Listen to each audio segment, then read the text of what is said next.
Hello and welcome back to Branch Reflexology Institute's Reflexology videos. I've had a few requests for people wanting to understand the guidelines. So I have taken one of my charts, and this is the bottom left foot. There are 4 guidelines whenever you're looking at the bottom of somebody's feet. You have the diaphragm guideline, the waistline guideline, the heel line guideline, and the tendon line. There are 4 guidelines to help you figure out where you are in anyone's body.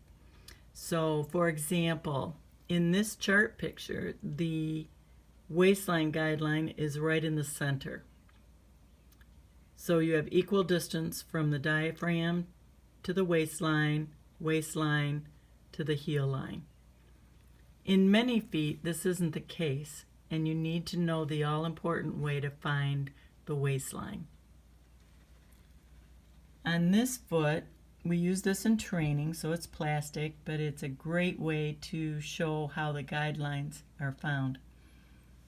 You have the 5th metatarsal running down here on the outside edge of the foot, and there's a little protrusion generally right in this area. That's the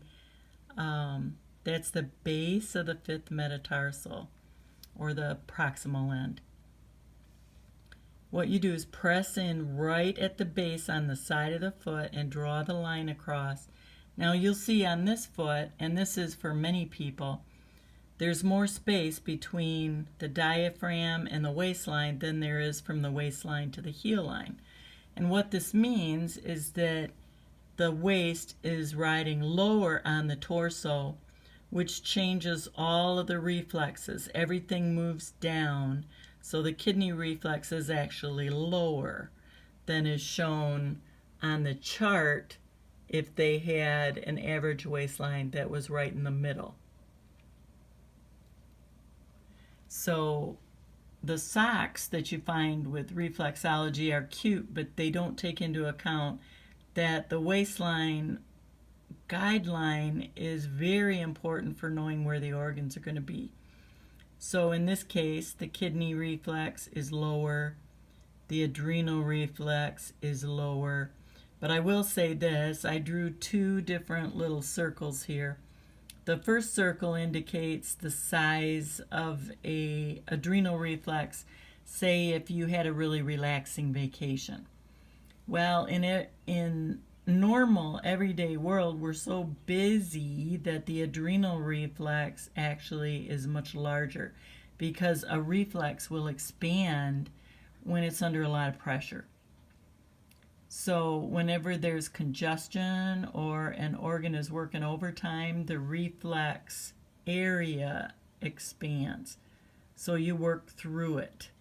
You start before it and you crawl with your thumb right across these in little pathways. And you can go any direction that you would like.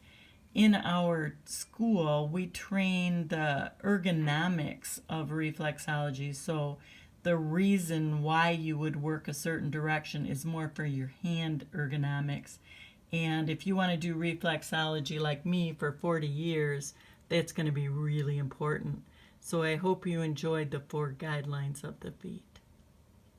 Be well.